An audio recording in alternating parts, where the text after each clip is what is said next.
మనకేం జీతభత్యాలు, అమెరికాలు, లండన్లు, మనకేం డబ్బులు రావు, ఏమీ కూడా రావు. మన సేవకులను మనమే పోషించుకోవాలి, మనమే. కాబట్టి మరి ఎంతగానో విషయంలో మనం ఎంతో జాగరూకులమై మరి దైవభక్తి, దేశభక్తి సమపాళల్లో మనం కలిగి మరి దేశాన్ని ప్రగతి పదంలో నడిపించాలా. సమాజానికి మేలు చేసేవారు, కుటుంబానికి, సంఘానికి మేలు చేసేవారంగా, అలాగే మరి దేవునికి మహిమ, ఘనత, ప్రభావాలు తెచ్చేవాళ్ళంగా మనం ఉండాలని దేవుడు కోరుతున్నాడు. ఆఖరిగా ఒక మాట చెప్పి నేను ముగిస్తున్నాను. ఇక్కడ మరి ఎంతగానో దావీదు మహారాజు తన అక్కను గురించి ఒక చక్కని మాట మాట్లాడుతున్నాడు. ఆ వచనం 144వ కీర్తన 12వ వచనంలో ఆ చక్కని మాట మరి దావీదు మహారాజు అంటున్నాడు. చూద్దామండి మనం కీర్తనల గ్రంథం 144 12వ వచనాన్ని నేను చదువుతాను. వారి కుమారులు తమ యవ్వన కాలమందు ఎదిగిన మొక్కల వలె పాట స్తంభములు అనే మాట చూడు.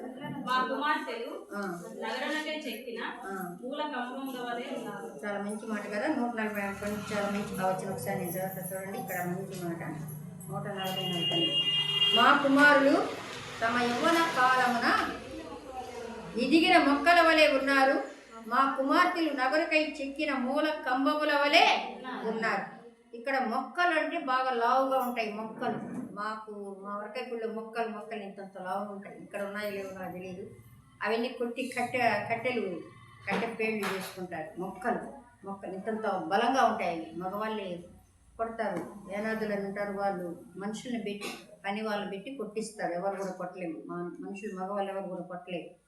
కాబట్టి అవి చాలా బలంగా ఉంటాయి. అంటే పురుషులు సంఘంలో మన దేవుడు క్రీస్తు ప్రభు, ఆయన పురుషుడు కాబట్టి సంఘానికి, కుటుంబానికి ఆయన శిరస్సు. పురుషుడు యేసు ప్రభు, యేసు క్రీస్తు. మనం ఏంటి ఇక్కడ కంబాలనే మాట చూస్తున్నాం. సంఘంలో మనం ఎలా ఉన్నాము? కంబములు అనే మాట చాలా బాగుంది. స్తంభములు అది చూసాం కదా. కంబములు అంటే కంబం అంటే చిన్నగా ఉంటాయి, స్తంభం అంటే పెద్దదిగా ఉంటుంది. కాబట్టి స్త్రీలు మనం ఏంటి సంఘంలో కనపడినట్టు ఉంటాం. అంటే మిక్కిలి బలహీనమైన ఘటాలం. ప్రభువును బట్టి మనం బలవంతులమయ్యాం. ప్రభు మరి స్త్రీ సంతానంగా జన్మించాడు, కన్యమరియమ్మ. మనకు కూడా బలాన్ని ఇచ్చాడు దేవుడు. ఎందుకంటే స్త్రీలమైన మనల్ని ఎంతో ప్రేమించాడు. అమ్మాని పిలిచాడు, కుమారిని పిలిచాడు, వాళ్ళ వయసుకు తగ్గట్టుగా. ఆయన ఎంతగానో చెల్లి, అక్క, అమ్మ ఎంతో అప్యాయతతో, దుష్టులను దుర్మార్గులను సైతం అమ్మ, అక్క అని అప్యాయతతో పిలిచిన దేవుడు. అలాగే సిరియా మరి ఎంతగానో మరి చూస్తే ప్రేమ, అనురాగం, అప్యాయత తమ్ముడికి, బిడ్డలకు ఎంతగానో పంచిపెట్టి అనేక మందికి పంచింది దేశం కోసం, దేవుడి కోసం. అలాగే మనం కూడా ఎంతోమంది తమ్ముళ్ళు, చెల్లెళ్ళు, అన్నలు, అక్కలకు మనం యేసయ్య ప్రేమ, అనురాగం మరి ఎంతగానో అప్యాయత పంచిపెట్టే వాళ్ళగా ఉండాలి. స్థానిక సంఘంలో మనం కంబాల్లాగా ఉండాలి. కంబాలంటే కనపడినట్టుంటాం. పనులు ఎక్కువగా చేయాలా, పరిచర్య చేయాలా, ఖర్చు పెట్టాలా. మన బలం, మన ధనం, మన సమయం ప్రభు కోసం ఎక్కువగా ఖర్చు పెట్టే వారంగా ఉండాలా.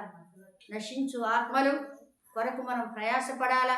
అనేక మందిని సంపాదించాలా ప్రభు కోసం. మరి ఎంతగానో మనం ప్రభువుని నమ్ముకుంది చాలా అల్పమైన కాలం.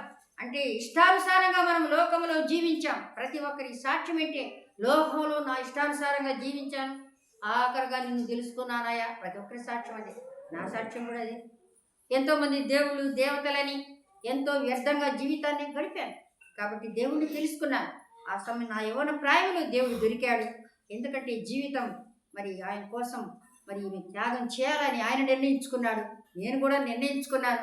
కాబట్టి దేవుని సేవలో సంతోషంగా నీటి వరకు నమ్మిన నాడు ఏ బలం ఉందో అదే బలంతో, అదే పరుగులు పెడతా ఉన్నాను. మరి మీ సంగతి ఏమిటి? ఇక్కడ కూర్చున్న మీరందరూ ఎలా ఉన్నారు? అక్క, నా కాలు నొప్పి, నడుము నొప్పి, తలనొప్పి, నేను చేయలేను పని అని చెప్పడం మాట తీసేసుకోవాలి.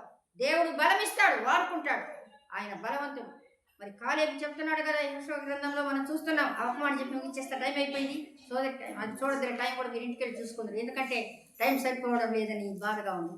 కాబట్టి యెహోషువ గ్రంథంలో ఉంది కదా, 14వ అధ్యాయంలో చెప్తాడు కదా, కాలేబు చెప్తాడు, నేను 45 సంవత్సరాలు ఎంత బలమో ఇప్పుడు 85 సంవత్సరములు అదే బలముతో ఉన్నాను, కంటి చూపు తగ్గలేదు. ఆ మాట ఎంత బాగుంది, నాకు చాలా ఇష్టం. అదిగో 14వ అధ్యాయం 10వ వచనంలో, ఇదిగో నేను ఇప్పుడు 85 ఏళ్ల వాడను, మోషే నన్ను పంపినాడు, నాకెంత బలము, నేటి వరకు నాకంత బలము. అంటే ఇక్కడ ఏమంటున్నాడు? కంటి చూపు తగ్గలేదు, కాళ్ళ సత్తువ తగ్గలేదు.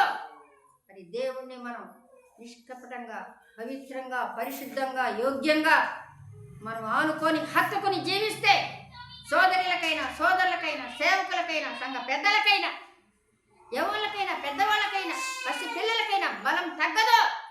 ఆయన బలం పెంచుతాడు రోజు రోజుకి. బలం తగ్గే ప్రసక్తే లేదు. ఆ సంగతి గుర్తుపెట్టుకొని మనం ప్రభు కోసం పరుగులు పెట్టి పని చేయవలసిన వారంగా ఉంటున్నాం. దేవుడి కొద్ది మాటలు మనం ఇంటికి ఆశీర్వదించి దీవించును గాక. ఆమేన్.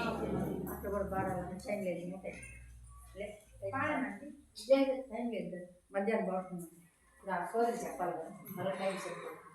సరే, ప్రభునామంలో వాక్యం చెప్పిన ఆంటీకి వందనాలు. ఆంటీ కరెంట్ వస్తే త్వరగా ఫోన్ చేసాము, ఎవరు టెన్షన్ పడద్దు. కొంచెం వాటర్ తీసుకోండి అమ్మా. రేకులపల్లి నుంచి వచ్చిన సహోదరులు వచ్చి ఒక పాట పాడుతుంటారు, అందరికి నేను ఇస్తాను.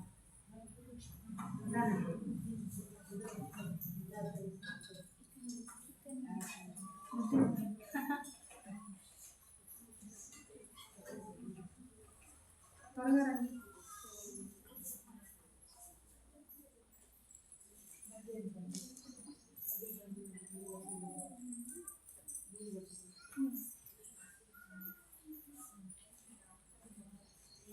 ఫోన్